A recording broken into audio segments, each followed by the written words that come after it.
Estados Unidos. 50 estados, 2 océanos y fronteras definidas. Pero ¿y si eso no es del todo cierto?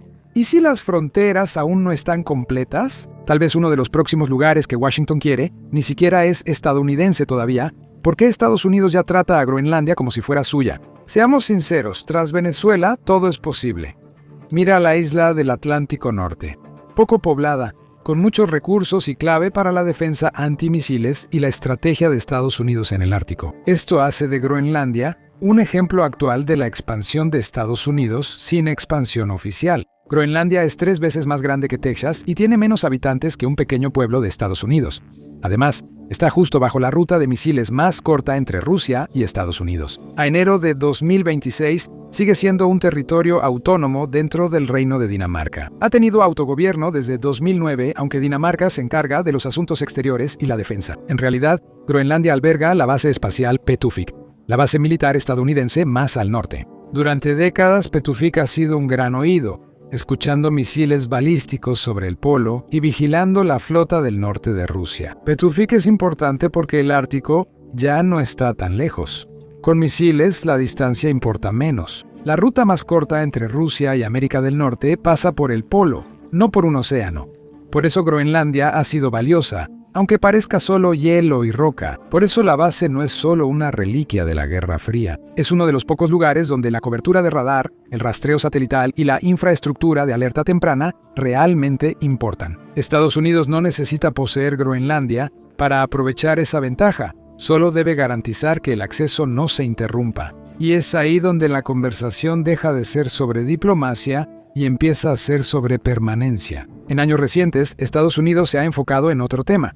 El cambio climático derrite hasta 280,000 millones de toneladas de hielo por año en algunos periodos. Al retroceder, revela lo que antes era imposible: rutas de envío más cortas como el Paso del Noroeste. Si el Ártico es transitable, el primer país que lo controle moverá barcos más rápido y decidirá quién se retrasa, paga más o queda excluido. Y una vez que una ruta se vuelve real, el mundo empieza a reconstruirse a su alrededor.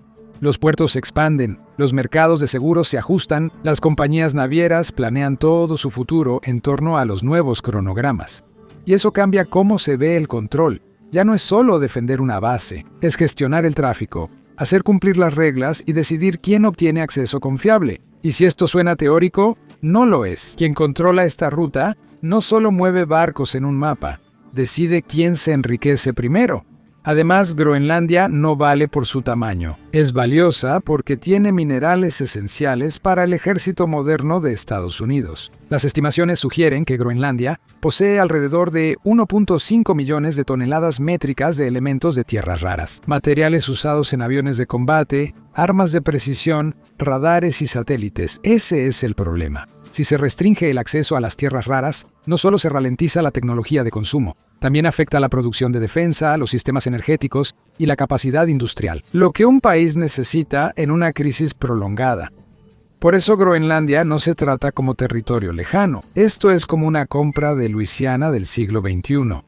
No es cuestión de influencia, sino de quién puede construir, armarse y perdurar. La política de Groenlandia lo complica más, ya que además de Dinamarca, Groenlandia tiene gobierno, partidos y debate propio sobre su futuro. Unos desean independencia, otros prefieren la estabilidad y protección de Dinamarca. Algunos buscan los beneficios económicos del desarrollo, pero temen depender del dinero extranjero. Por eso esto no es solo una cuestión de si Dinamarca alguna vez estaría de acuerdo. Es si Groenlandia podrá seguir diciendo que no una vez que la lógica estratégica se imponga. El control moderno inicia con contratos, infraestructura y dependencia, no con tropas. Un día, las decisiones clave dejan de ser locales. Así es la expansión silenciosa. El papeleo no cambia, pero la realidad sí.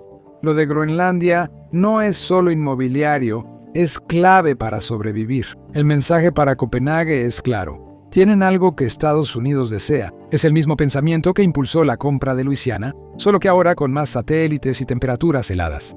La reacción ha sido inmediata. Dinamarca lo ha calificado como una gran violación de la confianza, y los líderes europeos están reevaluando lo que esto significa para la unidad de la OTAN. Pero en Washington, el cálculo es simple. El valor estratégico es demasiado alto. y el costo de detenerlo es aún mayor. ¿Arriesgarían los Estados Unidos su relación con la OTAN por una isla remota en el Círculo Polar Ártico? ¿Cómo se llegó aquí? Para entenderlo, observa la velocidad del crecimiento de Estados Unidos. No se expandió porque supiera lo que compraba. Se expandió por miedo a quién lo compraría primero. Al principio, EU no era superpotencia. Era una delgada franja en el Atlántico, y sus gobernantes creían en algo simple. Si dejas un espacio vacío, alguien más lo ocupa, usualmente un imperio rival. Por eso, Estados Unidos compró Luisiana en 1803 y Alaska en 1867. Lo que parecía inútil en papel resultó invaluable en la práctica. Recursos, posición y una línea defensiva ante el océano. Y esta es la parte que la mayoría de la gente pasa por alto cuando habla de la expansión estadounidense. Rara vez comienza como una conquista, comienza como una cuestión de seguridad. Primero la justificación, luego el acceso, después infraestructura permanente y al final la normalización. Primero, el país se expande y después, a veces décadas más tarde, se regulariza el estatus legal. El papeleo siempre viene después. Por eso Groenlandia no tendría que empezar con una anexión dramática. Empezaría con medidas razonables, mayor acceso, inversión y cooperación en seguridad. Cuando eso se vuelve normal, el último paso ya no parece una invasión, solo una formalidad. Ese es el peligro. El mapa no cambia de golpe, cambia silenciosamente. En el siglo XIX, Estados Unidos usó la doctrina Monroe para advertir a Europa que se mantuviera al margen. En 2026, la versión moderna no siempre necesita declaraciones. Usa dinero, acceso militar y presión para evitar que los rivales ganen terreno. Porque si Estados Unidos no expande su control, alguien más lo hará. Pero hay un problema. Cada vez que Estados Unidos crece, enfrenta una elección. Integras a la gente como con los 50 estados o los tratas como Puerto Rico o Guam, que se autogobiernan. Para los estrategas militares, el Caribe es la entrada al hemisferio occidental. Y si ves un mapa de quién realmente tiene las llaves, el Ártico parece un siguiente paso lógico en lugar de una sorpresa total. En un curioso giro, cada vez que Estados Unidos busca ampliar su frontera marítima, suele acabar pagándole a Dinamarca. Antes del intento de 2026 por Groenlandia, estuvo la compra en 1917 de las Islas Vírgenes de Estados Unidos, Santo Tomás, San Juan y Santa Cruz, que suman alrededor de 133 millas cuadradas. En ese momento, Estados Unidos no quería las islas porque necesitara más playas. Las quería porque estaba ocurriendo la Primera Guerra Mundial. Alemania veía el Caribe como base para submarinos. Estados Unidos ofreció a Dinamarca $25 millones en oro, más de 700 millones actuales, por las 3 islas. No tomas control de un lugar porque quieras administrar sus escuelas o pavimentar sus caminos. Lo tomas para que nadie más pueda hacerlo. Si Estados Unidos es tan bueno tomando tierras, ¿por qué quedarse en 50 estados? A mediados del siglo XX, Washington notó que las fronteras físicas eran costosas y perfeccionó la frontera invisible. Es control sin responsabilidad. Usan el dólar, el ejército y la seguridad para manejar lugares como Puerto Rico y el Caribe sin agregar una estrella a la bandera. Por ejemplo, Puerto Rico paga impuestos, usa el dólar, envía soldados a la guerra, pero no puede votar por el presidente que los lidera. Es la forma perfecta de expandirse. Obtienes la seguridad y tierra necesarias. Obtienes ubicaciones clave para bases navales y el comercio. Pero lo mejor es que evitas la parte complicada de la democracia. Estados Unidos así ve el futuro. En las Bahamas, Islas Turcas y Caicos o partes de la española Estados Unidos, no necesita plantar bandera para controlar. Solo debe asegurarse de que estos lugares sigan en la órbita de Washington.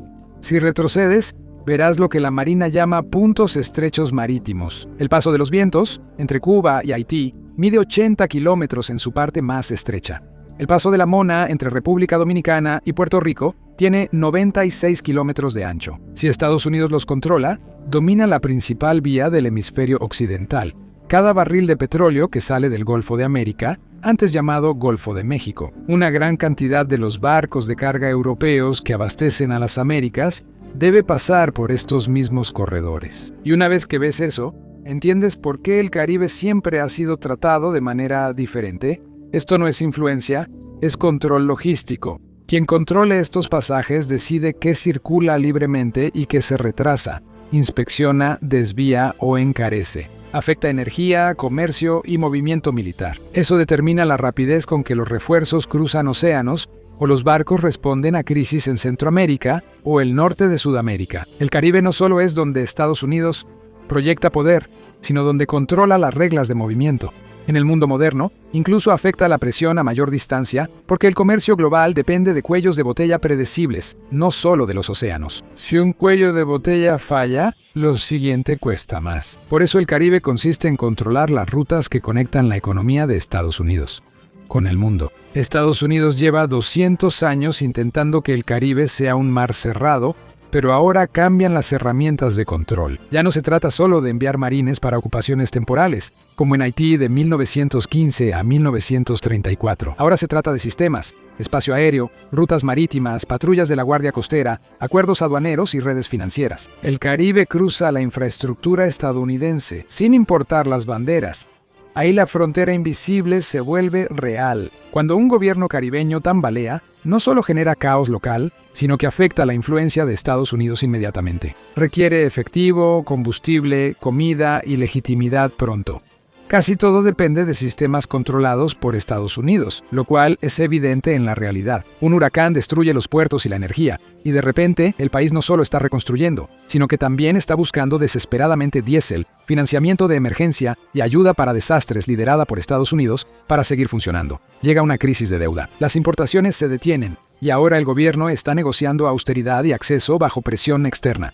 Supongamos que una crisis política se vuelve violenta.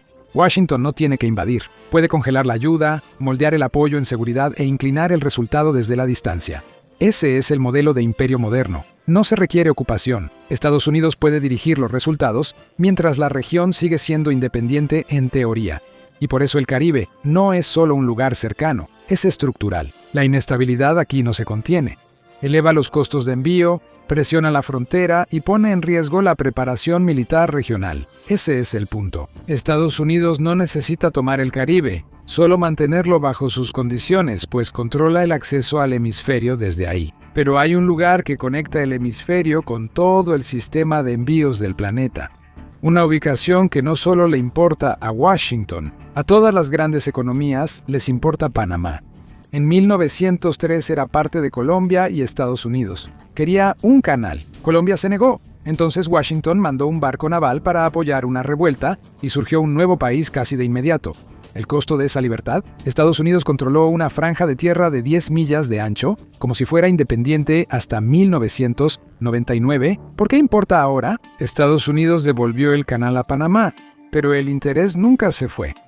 Últimamente ha crecido el debate sobre recuperarlo.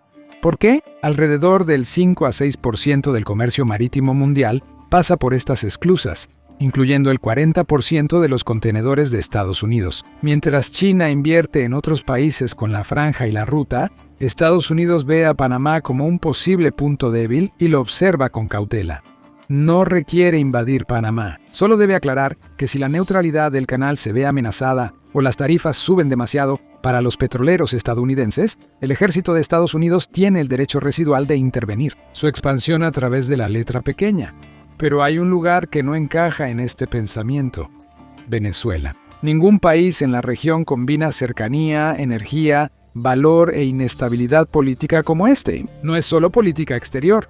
También es un problema estratégico cercano a la esfera de control de Estados Unidos. ¿Por qué Venezuela sigue apareciendo en cada plan de Estados Unidos? Para responder, debemos analizar por qué Estados Unidos a veces se detiene antes de controlar un país. Y por qué, en Venezuela, las reglas del mapa podrían cambiar totalmente. A principios de enero de 2026, Estados Unidos lanzó la Operación Resolución Absoluta con el objetivo de capturar al presidente venezolano Nicolás Maduro. Y lo logró, destruyendo la cadena de mando del régimen sin anexar nada formalmente. Pero observa lo que sucedió después. En menos de 72 horas del ataque, el Departamento de Energía de Estados Unidos informó que petroleras estadounidenses repararían la infraestructura petrolera de Venezuela. La Casa Blanca informó que entre 30 y 50 millones de barriles de petróleo venezolano serán gestionados por cuentas estadounidenses. Eso implica controlar las mayores reservas de petróleo mundiales. 303.000 millones de barriles de crudo pesado que las refinerías de la costa del Golfo de Estados Unidos fueron diseñadas para procesar. Aquí la expansión moderna deja de parecer conquista y se vuelve cuestión de contabilidad. Además, Esto no hace que Venezuela sea estable, solo significa que Venezuela es manejable. Son cosas muy distintas, porque una vez que un régimen colapsa, la siguiente pelea no es teórica, es práctica. ¿Quién controla la infraestructura? ¿Quién controla las exportaciones? ¿Quién controla la seguridad? ¿Y quién recibe el pago? La producción de petróleo no regresa solo porque Washington lo quiera. Vuelve cuando arreglen los oleoductos, las refinerías operen, los trabajadores asistan y no haya interferencia armada. Este tipo de operación se vuelve un proyecto de gestión a largo plazo, aunque Estados Unidos nunca lo reconozca. Y por eso Venezuela no está en la misma categoría que Groenlandia. En Venezuela se extraen recursos sin heredar un país. Groenlandia se trata de una geografía que no se puede subcontratar. Una vez que entiendes esa diferencia, el patrón general se vuelve más claro. Estados Unidos ocupa territorios y requiere una base fija y controla solo cuando busca recursos. Esto hace que la historia parezca más que una crisis.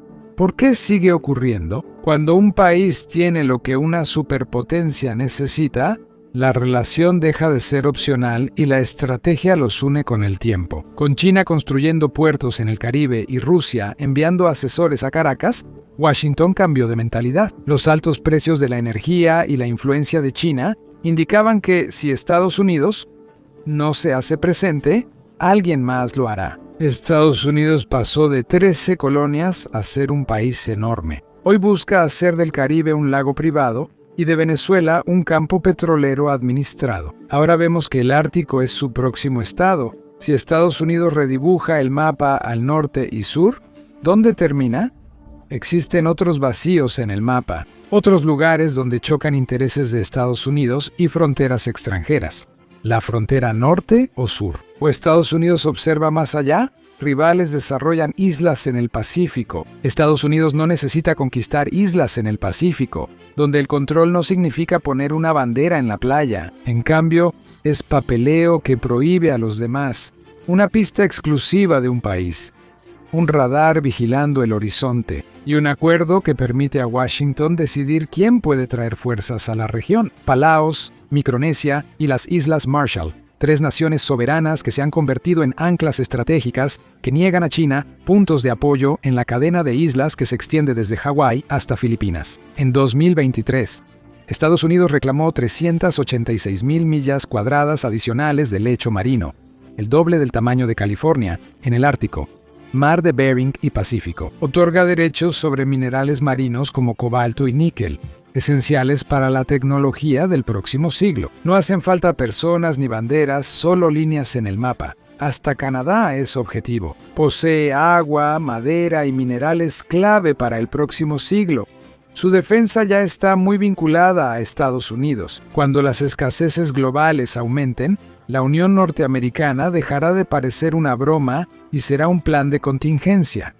No sería una invasión, sino una expansión de tratados. A estas alturas, el patrón es claro. Estados Unidos crece no solo por codicia, sino por ser la única superpotencia. Pero esto nos lleva a la gran pregunta que mantiene despiertos a los expertos por las noches. ¿Qué es lo que realmente impide que Estados Unidos simplemente tome el control de toda la mitad del mundo? Tiene el ejército, tiene la moneda global. ¿Por qué el mapa no es totalmente azul desde el Polo Norte hasta Sudamérica? La razón es el costo. Agregar una estrella a la bandera significa sumar territorio y un gasto permanente, infraestructura, seguridad, sistemas sociales y millones de nuevos votantes que quizá no piensen como tú. Estados Unidos lo aprendió tras el siglo XIX, tomar territorio cuesta caro y mantenerlo aún más. Ahora, el castigo va más allá de protestas afectando las finanzas. Estados Unidos no es invencible. Está ahogado en deudas, depende de los mercados y de la confianza para funcionar. Y los países que provocaría al tomar tierras tienen bonos del Tesoro de Estados Unidos, suficientes para dañar a Estados Unidos si la represalia es económica. La gente olvida esto al hablar de expansión como si fuera el siglo XIX. Cada acción impacta a alianzas, monedas y mercados. Por eso el poder moderno es distinto. ¿Para qué tomar tierras si puedes controlar el acceso? ¿Para qué ocupar un país si puedes manejar su dinero, sus rutas y sistemas? La verdad sobre el tamaño de Estados Unidos es que ya es tan grande como puede permitirse, aunque la gente se enfoque en las fronteras, no en el mapa habitual. Pero la verdadera cuestión es si alguien puede escapar del control de Estados Unidos una vez que se afianza. Gracias por acompañarme. Espero que hayas disfrutado el video. Si quieres ver más, suscríbete y activa notificaciones. Eso ayuda mucho. Gracias de nuevo y nos vemos la próxima vez en MapPack.